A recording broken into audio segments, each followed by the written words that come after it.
What if I told you that NASA isn't just dreaming of going back to the moon, but is actually planning to build the very first extraterrestrial city for humanity? This isn't science fiction, it's a real plan already underway, one that could turn the moon into our second home. If you love uncovering cosmic mysteries, make sure to subscribe right now and join us on this journey, because today, we're revealing the hidden secrets behind NASA's future lunar city.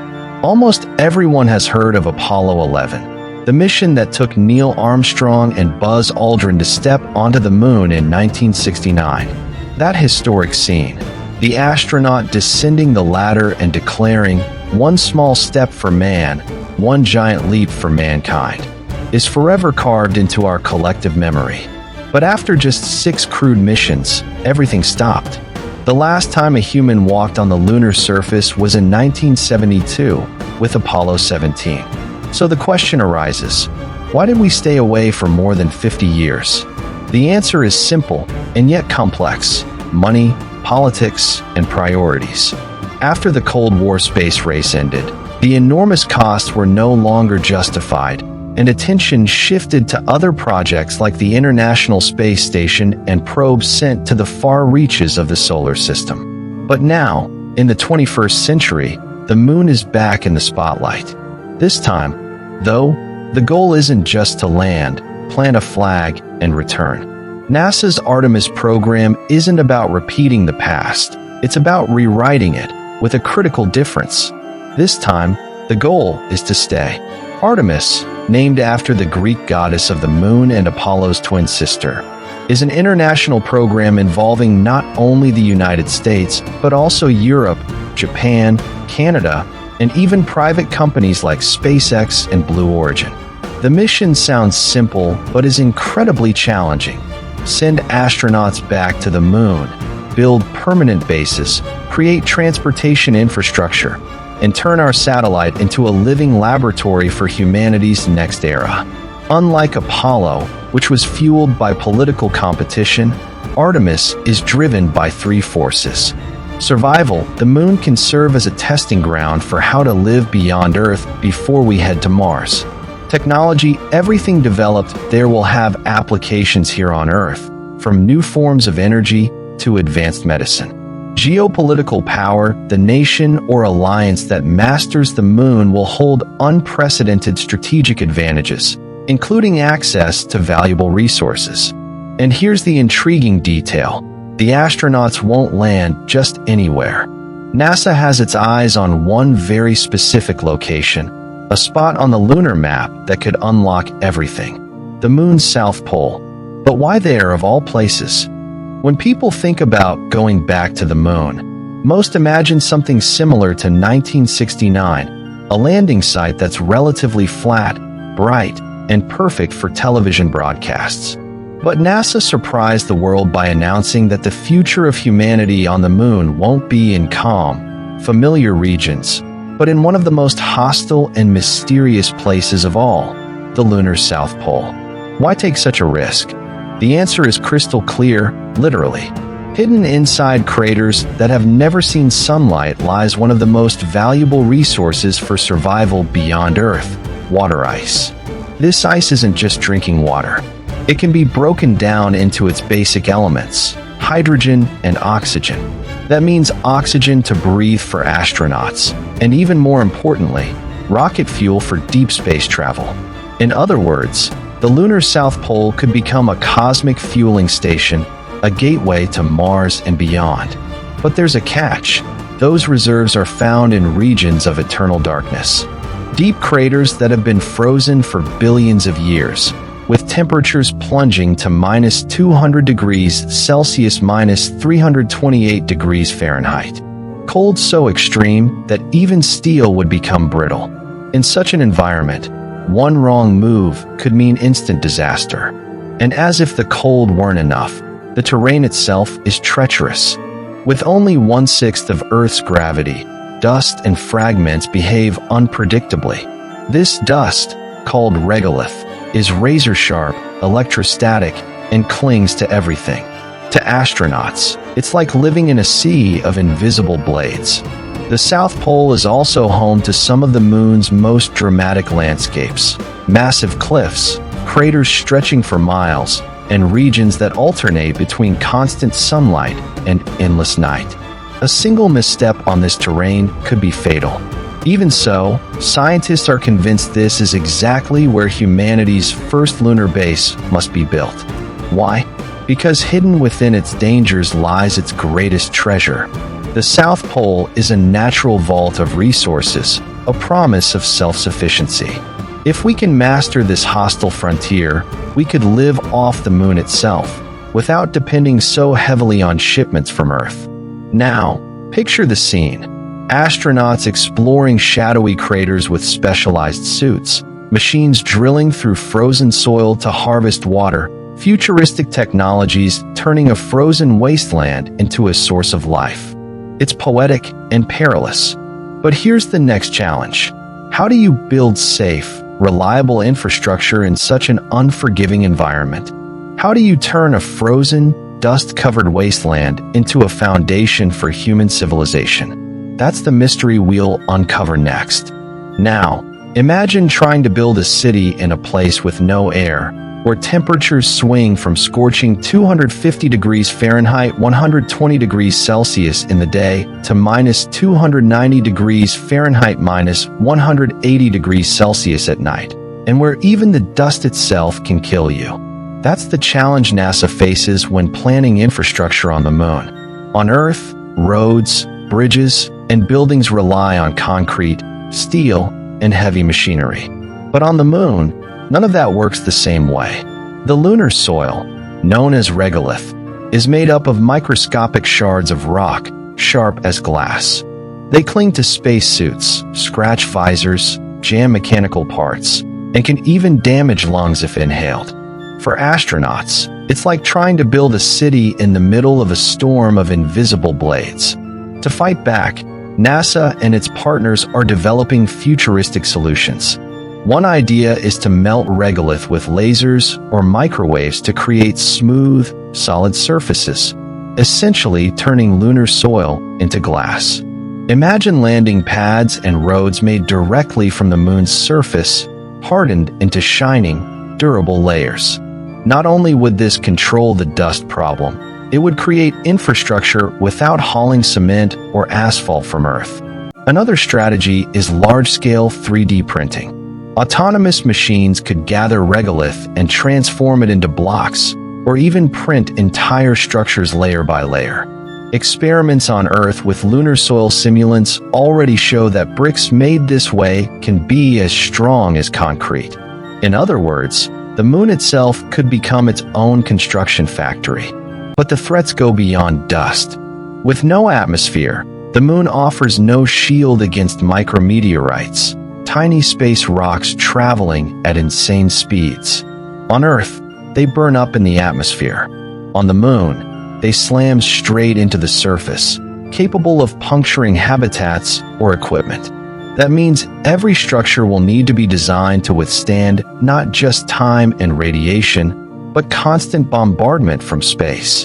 And then there's the rocket problem. When a spacecraft takes off or lands, its exhaust kicks up massive clouds of dust, spraying particles for miles. This dust can coat solar panels, clog filters, and damage visors. To solve this, scientists are exploring elevated landing platforms, suspended pads, or even electromagnetic launch systems to reduce the need for rocket landings directly on the surface. Some of the most radical ideas even involve biology. Researchers are experimenting with microbes that can biocement lunar soil, creating living, self-healing concrete.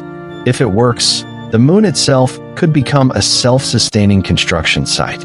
But even if we can tame the dust, harden the soil, and build landing pads and bases, one big question remains. How will astronauts actually move around this new world? Roads and landing pads are useless without vehicles to explore and expand into the unknown. And that's the next challenge awaiting us on the lunar frontier. Back in the Apollo era, astronauts relied on a small vehicle called the LRV, Lunar Roving Vehicle, or simply the lunar buggy. It looked like a futuristic golf cart, and though it was limited, it expanded the range of exploration significantly. During Apollo 17, astronauts traveled more than 20 miles, 35 kilometers, thanks to it. But let's be honest, the buggy was completely exposed, vulnerable to dust, radiation, and with very short range. Now imagine a future where the moon won't have just golf cart-like rovers, but full-on cosmic SUVs. That's NASA's plan, in collaboration with companies like Toyota and JAXA, the Japanese space agency. Their flagship design is called the Lunar Cruiser. The Lunar Cruiser is a pressurized rover, meaning astronauts won't have to wear bulky spacesuits inside. Think of it as a space-age motorhome. Reinforced windows, oxygenated cabins, areas for meals, and even sleeping quarters.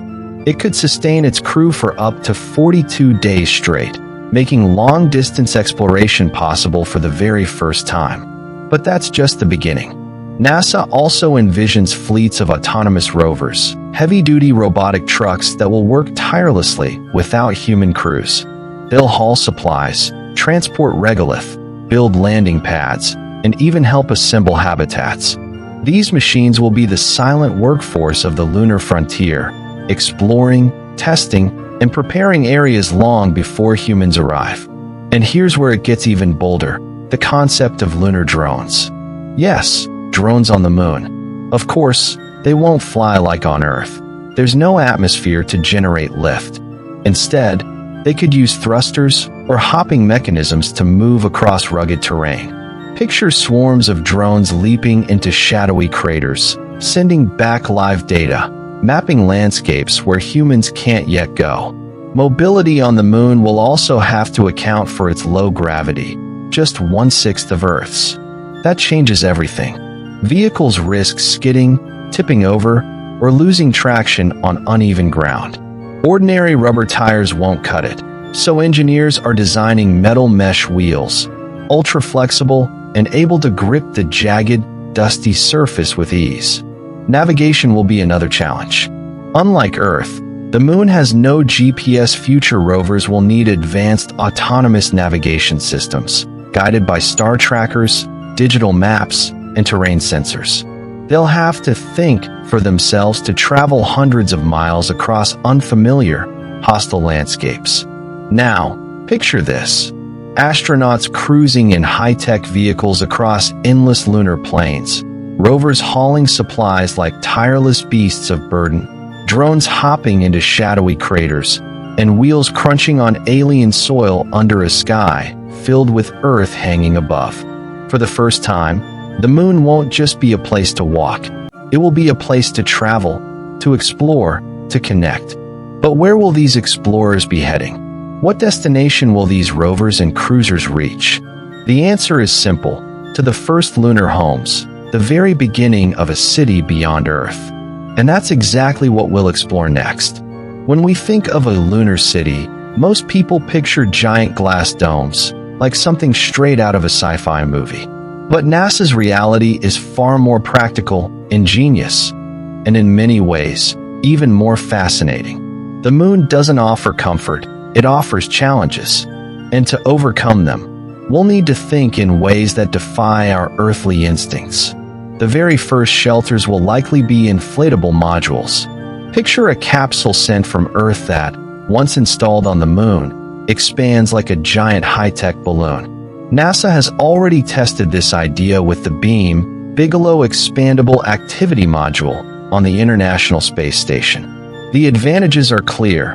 They're compact during launch and, once inflated, provide far more usable space than rigid capsules ever could. But let's be honest, living inside an inflatable balloon on a world constantly bombarded by radiation and micrometeorites isn't a long-term solution. That's why the next step is even more ambitious: building houses from the moon itself. The lunar soil, that sharp, clingy dust known as regolith, could be transformed into bricks and building blocks. The method? Massive 3D printers. Imagine autonomous machines scooping up lunar dust, heating it with lasers or microwaves, and slowly layering it into walls, domes, and protective shields. What is now just gray dust could become the concrete of the cosmos. There's another advantage: radiation protection. On Earth, our atmosphere shields us from deadly cosmic rays. On the Moon, there's no such safety net. By burying habitats under several feet of regolith, or even building them directly inside lava tubes, natural tunnels left by ancient volcanic activity, astronauts could live much more safely. These underground homes would provide stable temperatures, natural shielding, and a sense of permanence. Now, imagine this: rows of connected inflatable modules, covered by layers of hardened lunar soil, solar panels stretching across the horizon, tunnels carved into the ground leading to underground labs, and maybe one day, transparent domes housing small green zones, tiny pockets of Earth transplanted into the heart of space. But there's something deeper to consider: the psychological impact. Living in confined, alien environments can take a heavy toll on the human mind. That's why researchers are already exploring solutions: walls with screens simulating Earth landscapes, lighting systems that mimic sunrises and sunsets, and even VR experiences that let astronauts walk through forests, beaches, or mountains. A healthy mind may be just as critical as a healthy body for survival. Still, even with safe and cozy homes, there's one more challenge: keeping the lights on. Because on the Moon, when the 2-week-long night falls, everything changes. Survival depends on energy, and the solution might come from one of humanity's most powerful and controversial technologies: nuclear power. Imagine living in a place where the day lasts 2 full weeks and the night lasts just as long. On the Moon, there are numbered 24-hour sunrises and sunsets. Instead, each lunar day means 14 days of blazing sunlight, followed by 14 days of total darkness. Now ask yourself, how do you keep a city alive under those conditions? During the long lunar day, solar panels work beautifully. They soak up sunlight with no clouds or atmosphere in the way, generating more than enough energy to power habitats, rovers, and research stations. But when that endless night arrives, everything changes. Temperatures plummet to minus 280 degrees Fahrenheit, minus 173 degrees Celsius, and without a reliable power source, life support systems would freeze. At first glance, the solution seems obvious: just store the energy in giant batteries. But here's the problem: to keep an entire city running for 2 weeks, you'd need battery systems so massive they'd weigh hundreds of tons. Sending that much equipment from Earth? Practically impossible. That's why scientists are turning to something bold, efficient, and controversial: nuclear power. NASA, in partnership with the U.S. Department of Energy, has been developing a small reactor called kilopower. Unlike the towering nuclear plants we know on Earth, this one could fit inside a compact capsule, generating about 10 kilowatts of continuous energy for years. That may sound small, but it's enough to power several homes. Now imagine a network of these mini reactors scattered across a lunar city, keeping lights on, heaters running, and oxygen flowing during the longest nights. There's also another creative approach: solar towers on lunar peaks. At the Moon's south pole, some high ridges are nicknamed peaks of eternal light because they receive near-constant sunlight. Setting up solar arrays there could provide a steady stream of power, transmitted to bases below using cables or even wireless energy beams. But still, nuclear power stands out as the most reliable option. It doesn't depend on sunlight, weather, or batteries. And here's the fascinating twist: technologies perfected for the Moon could reshape how we generate clean, compact, long-lasting power here on Earth. The pursuit of energy for lunar survival could spark a new revolution in terrestrial energy too. Now picture it: glowing reactors humming softly beneath the lunar surface, artificial suns keeping life alive through the coldest, darkest nights.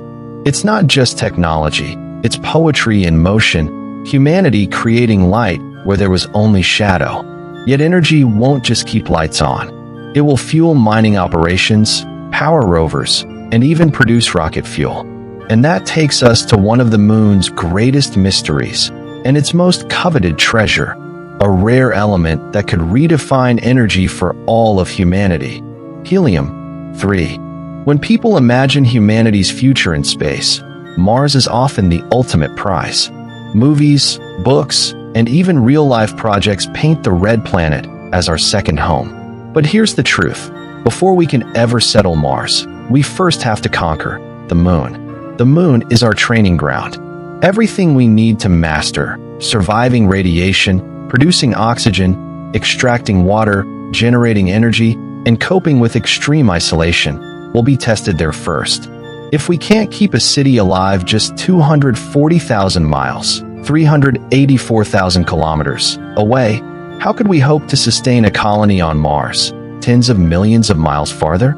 Logistics make the moon even more critical. Every rocket launched from Earth must fight against Earth's powerful gravity, burning enormous amounts of fuel. The moon, with its gravity just 1/6 of Earth's, offers a far easier launch site. Imagine spacecraft leaving from the moon, already refueled with lunar-made fuel. Trips to Mars could become cheaper, faster, and far more efficient. But the moon wouldn't just be a fueling station. It could be a training camp for astronauts. Crews could spend months or years on the moon, learning how to endure isolation, ration limited resources, and solve life-threatening problems without quick help from Earth. If something goes wrong on the moon, a rescue could arrive in days. On Mars, help could take months or never come at all. The moon could also act as a space factory. Using 3D printers powered by regolith, we could build tools, spare parts, and even rocket components right on site. Instead of hauling every screw and beam from Earth, we'd produce much of what we need directly on the lunar surface. There's also a scientific advantage. The far side of the moon, shielded from Earth's radio interference, could host massive radio telescopes, allowing us to study the cosmos with unprecedented clarity. These instruments could chart safe paths to Mars, monitor asteroid threats, and even search for signals from other civilizations. Now, picture this future: a spacecraft docked at a lunar base, refueled by water-turned rocket fuel, carrying astronauts who've already trained to survive in extreme conditions. They depart not from Earth, but from the moon, humanity's first true cosmic port. In this vision, the moon isn't the destination. It's the springboard, the first rung on a cosmic ladder leading us outward into the solar system. Without it, Mars remains a dream. With it, Mars becomes inevitable. But there's a deeper meaning here. Building a city on the moon isn't just about logistics or training. It's about identity. It forces us to ask, are we destined to remain Earthbound, or are we ready to become a multi-planetary species? And that's the question we'll explore next. NASA's lunar city isn't just an engineering project. It's a turning point in human history. Think about it. For thousands of years, every human ever born has lived and died on the same planet. Earth has been our cradle, but also our cage. For the first time, we now have a real chance to break those chains. Becoming a multi-planetary species isn't only about pride or scientific achievement. It's about survival. Earth is fragile. A single asteroid, a nuclear war, a global pandemic, or even extreme climate change could threaten our existence. A functioning lunar city would serve as a cosmic insurance policy. If disaster strikes Earth, part of humanity could continue on the moon. But it's not just about fear. It's about inspiration. Imagine the psychological impact on future generations, growing up knowing there are humans living permanently on another world. Children might dream not only of being doctors, engineers, or teachers, but also lunar citizens. Looking up at the moon and knowing there's a glowing city above would forever change our relationship with the sky. There's also the cultural impact. Every time humanity expands into new frontiers, new art, philosophy, and identity emerge. Just as explorers who crossed oceans reshaped entire civilizations, the first lunar settlers could spark lunar culture. Literature written under Earthlight, music inspired by silence, traditions born in alien soil. Scientifically, the benefits are immeasurable. A base on the moon would let us study the universe free of atmospheric interference. It would let us probe the moon's surface, which holds records of the solar system's earliest history. Every rock, every layer of dust, could reveal secrets about how our world, and life itself, began. And then there's the economic side. If lunar mining becomes viable, resources like helium-3 and rare metals could flow back to Earth, reshaping global economies. The moon might become humanity's first export colony, sending energy and materials across space. Yet the greatest impact might not be scientific, economic, or political, but spiritual. To live on the moon would be to answer one of humanity's oldest questions. Are we prisoners of Earth or explorers of the cosmos? If we choose the second, then our story as a species is only just beginning. And that brings us to the final thought of this journey. NASA's lunar city isn't just an engineering challenge. It's the dawn of a new era. Every inflatable module, every regolith brick, every rover crossing shadowy craters represents more than science. It represents the courage of a species refusing to remain bound to its cradle. For billions of years, the moon has been nothing more than a silver reflection in our sky, inspiring poets, guiding sailors, fueling myths and dreams. Now, it's on the verge of becoming something much more intimate, our second home. There, among cosmic dust and eternal silence, the first human communities beyond Earth will take root. At first, fragile and dependent on technology, but seeds of something greater, something that may thrive for millennia. And perhaps, when we look back, we'll see the lunar city as the moment our story changed forever. The instant we stopped being just Earthlings and became true citizens of the cosmos. But the real question isn't whether the city will be built. It's who among us will dare to live there. Don't just watch history unfold, be part of it. Subscribe now and share this mystery with the world. And I leave you with this. If given the chance, would you leave Earth behind to live on the moon? Or would you stay on the blue planet, watching from below as humanity takes its first steps into the stars?